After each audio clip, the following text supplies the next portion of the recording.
खबर यह है कि कातिल डोर से कीमती जानों के ज़िया के बावजूद पंजाब हुकूमत बसंत मनाने पर बज़िद है। लाहौर में खूनी खेल के बाद 40 रोज़ कबल 21 साला नौजवान मौत के घाट उतर गया था। पंजाब काइट फ्लाइंग ऑर्डिनेंस 2025 जारी कर दिया गया। कॉपी दुनिया न्यूज़ सामने ले आया। पंजाब में पतंगबाजी को डिप्टी कमिश्नर की इजाज़त से मशरूत कर दिया गया। पतंग साजी और पतंग फरोख्त करने के लिए रजिस्ट्रेशन करवाना लाजमी करार दे दिया गया। पतंगबाज तंजीमों के लिए रजिस्ट्रेशन भी कराना होगी। रजिस्ट्रेशन कराने के बाद पतंगे बनाने और फरोख्त करने का लाइसेंस होगा। पतंगबाजी के पस मंज़र की बात की जाए तो 2000 के बाद पतंग साजी में केमिकल्स और धाती मादों का इस्तेमाल शुरू हुआ। 2001 में परवेज़ मुशर्रफ दौर में पहली बार पतंगबाजी से मुतालिक कानून साजी की गई। 2024 में पंजाब असम्बली ने काइट फ्लाइंग तरमीमी एक्ट मंजूर किया। ऑर्डिनेंस के तहत पतंगबाजी धाती डोर बनाने, फरोख्त और इस्तेमाल गैर जमानती जुर्म करार पाया। खिलाफ वर्जी करने वालों के लिए 3 से 7 साल कैद या भारी जुर्माना मुकर्रर किया गया। पंजाब पुलिस के एदाद-ओ-शुमार के मुताबिक 2025 में पंजाब में तकरीबन 3357 अफराद गिरफ्तार हुए, 3301 मुकदमा दर्ज किए गए। 2009 से सितंबर 2025 तक 22 अमवात, 97 अफराद जख्मी हुए। 2015 से अब तक 40,657 मुकदमात का अंदराज किया गया। 38,711 मुकदमात का चलान अदालत में पेश और 1,920 मुकदमात खारिज किए गए।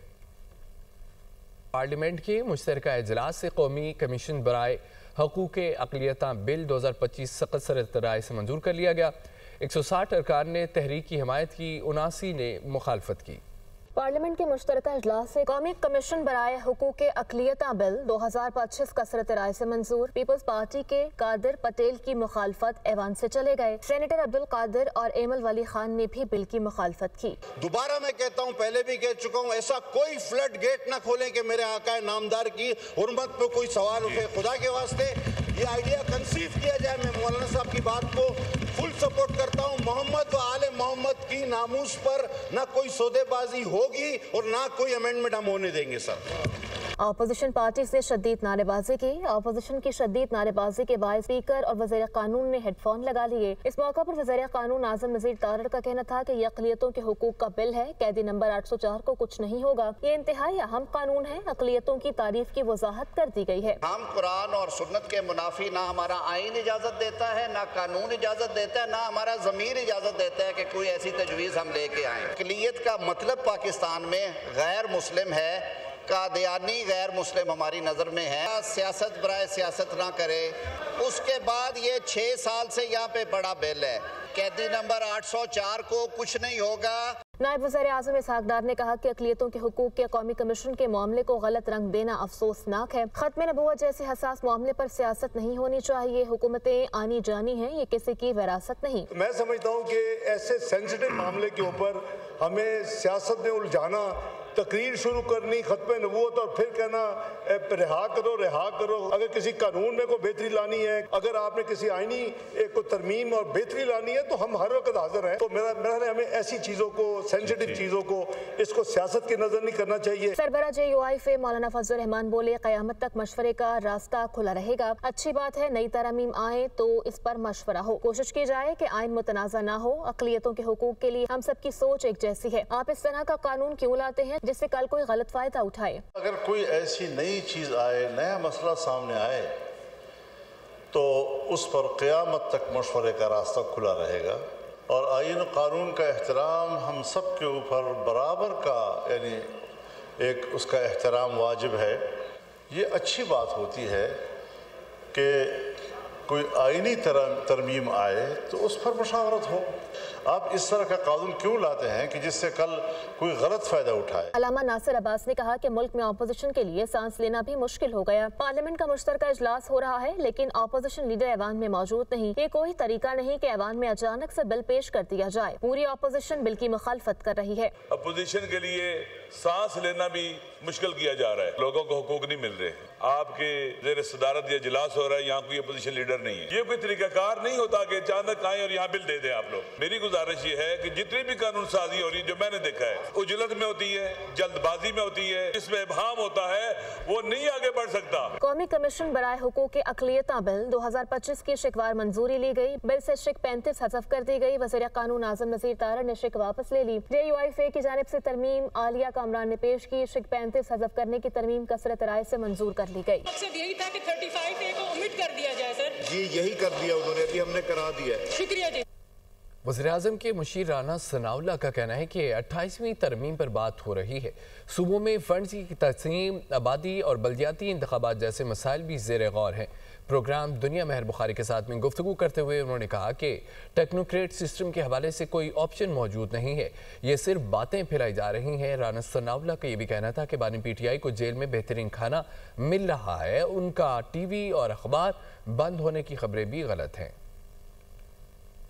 28वीं तरमीम जो है उसके ऊपर बात हो रही है कि जो इश्यूज़ पब्लिक रिलेटेड इश्यूज़ हैं, ये NFC है, ये मरकज़ और सूबों के दरमियान जो है वो फंड्स की तकसीम में बैलेंस की बात है, ये पॉपुलेशन की बात है, लेकिन ऑप्शन भी डिस्कस हो रही है।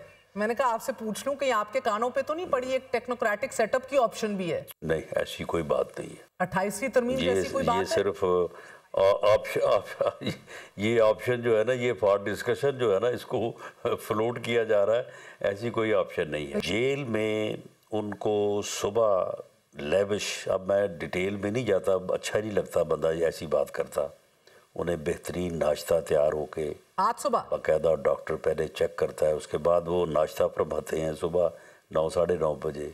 उसके बाद यानी आज उन्होंने कोई 3 बजे जो है बेहतरीन जो है वो लंच किया, उसके बाद कोई 7-8 बजे के दरमियान डिनर होता है। उनका हर खाना जो है वो जेल का असिस्टेंट सुपरिटेंडेंट और डॉक्टर चेक करता है और पूरा उनको मटेरियल वहाँ पे अवेलेबल है, जो वो चीज़ चाहते हैं वो उन्हें जो है वो। नाज़रीन, पाक फ़िज़ाइया के सरबराह चीफ मार्शल ज़हीर अहमद बाबर सिद्धू का कहना है कि मार्का हक में कामयाबी बेहतरीन कारकर्दगी का सबूत है। दुश्मन ने दोबारा हमला किया तो पाक फ़िज़ाइया को पहले से ज़्यादा मजबूत पाएगा। दुनिया ने मार्का हक से पहले फ़िज़ाई ताकत का इतना जुर्रतमंदाना इस्तेमाल कभी नहीं देखा। पाक फ़िज़ाइया ने साइबर वारफेयर में अपनी बरतरी साबित की। रिपोर्ट देखिए। अकेडमी असगर खान में ग्रेजुएशन परेड का इनकाद किया गया, जिसमें air chief marshal Zaheer Ahmed Babar Sidhu ने बतौर मेहमान खुसूसी शिरकत की। पासिंग आउट परेड से खिताब करते हुए एयर चीफ मार्शल ने कहा कि ऑपरेशन बुनियाद मरसूस में दुश्मन को शिकस्त दी। पाकिस्तान एयरफोर्स ने 10 मई को दुश्मन के डिफेंस सिस्टम को कामयाबी से निशाना बनाया। कौम और मुसल्लह अफवाज ने दुश्मन को अददी बरतरी के बावजूद शिकस्त से दोचार किया। Our adversary is always bent on undermining the sovereignty of this beloved country.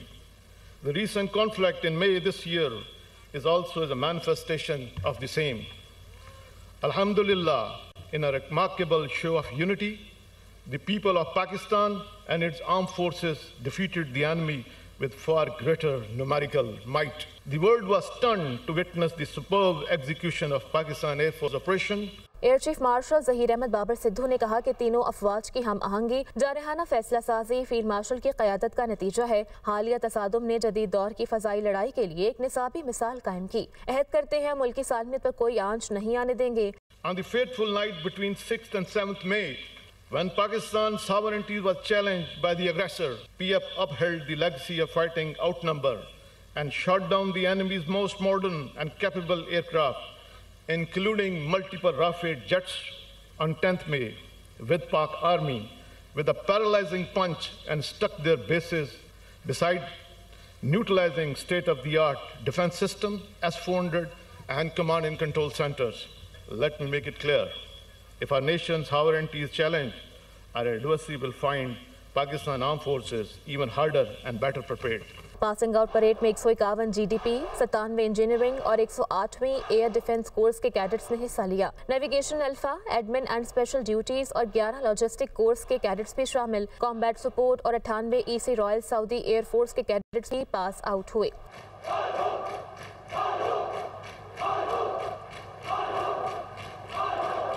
Passing out parade में पाक फजाइया के जांबाजों का शानदार फ्लाई पास, राफेल हंटर J-10C की सलामी, JF-17 थंडर पूरी दुनिया की तवज्जो का मरकज रहे। पूरी दुनिया में राफेल हंटर्स के नाम से पहचाने जाने वाले J-10C वेन्यू की जानिब गामजन हैं।